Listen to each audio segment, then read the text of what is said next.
what we're going to do is we're going to talk about the future of Texas cities. But before we do that, let's just talk about cities in general. Almost all the cities in the country are going through growing pains, and almost all these cities actually go by these smart growth principles. There's 10 of them right here, but I've added 2 at the bottom. A lot of y'all are aware of these principles, but the 2 at the bottom, or 3, have more to do with environmental awareness, have to do with climate change, have to do with clean water, clean air. And this was written 25 years ago, so those weren't issues at that time, but I'm putting them down there to remind everybody that we really need to act on those. Those are probably more important than anything up on the top. But the ones I have yellowed here, I'm going to kind of concentrate on, because Imagine Austin was pretty much based on this compact and connected terminology. And they called it compact because they didn't want to use the word density. I mean, density is like an F word, around this city here. So they went to the compact connected, and I said, boy, we just need to be truthful here and just say it's density. Let's call it what it is. But this is what most cities go through. They go through these principles here, and the reason Texas is different. Texas cities are so much different. It's because we've been the home of the oil and gas industry for so long.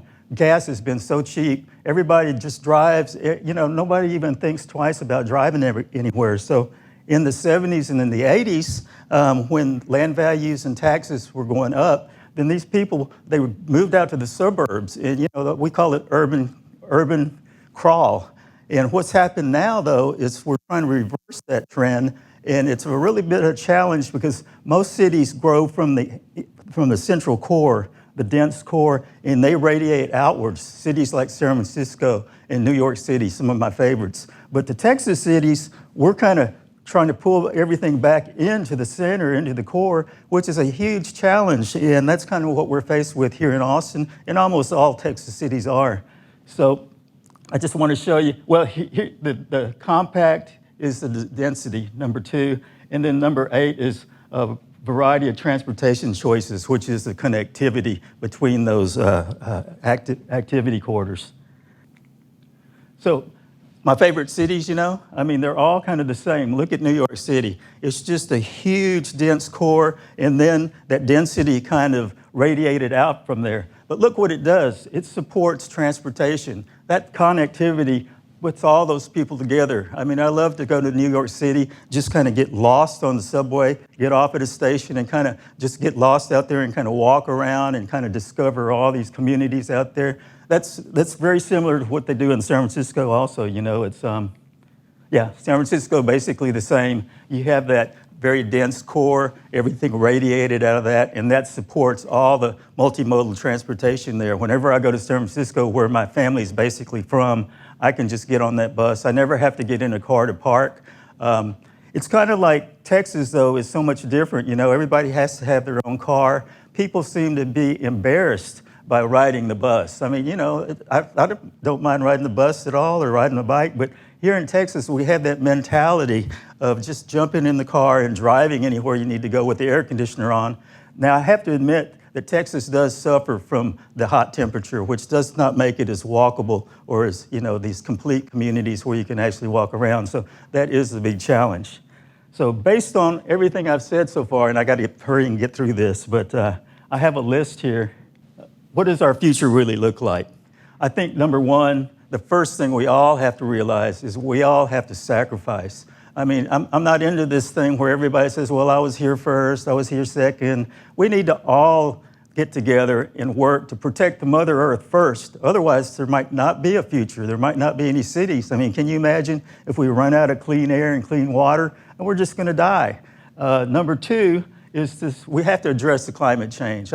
Just in the last 4 or 5 years, I can tell, look at Onion Creek. It's almost been devastated. We're buying those houses back from the people that they basically floated away, those houses did.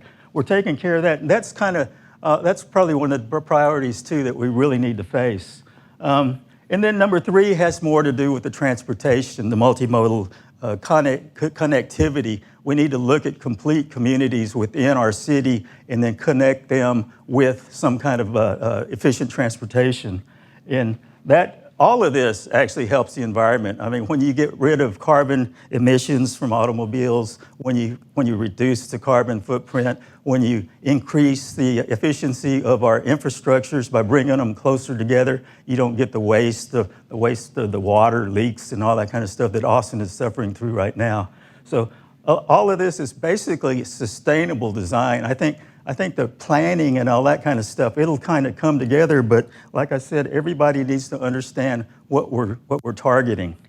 And the last thing, very important, is we have to provide affordable housing to everybody. Not just the affordable housing, but we have to take care of the homelessness. I always say that those people that have been displaced, they are the ones that made our city what it is. And we can't forget them. We have to take care of them. And we got to make sure that they're part of our community. Otherwise, we won't have the diversity and the cultural heritage and the historical background. We won't be able to preserve that. So that's really important. And finally, lastly, I want to be a little funny here. You know, Austin is a weird city. I went to Austin High here, and I was a child of the 60s. So all I wanted to say was onward through the fog is kind of what has always been my motto. And this is kind of ironic because when we talk about fog, we're not talking about carbon emissions fog. We're talking about the good kind of fog, right? So once again, I want to thank the Trib for giving me the opportunity, giving me the soapbox where I can kind of share my ideas, and hopefully we can move together and make a city we can all be proud of.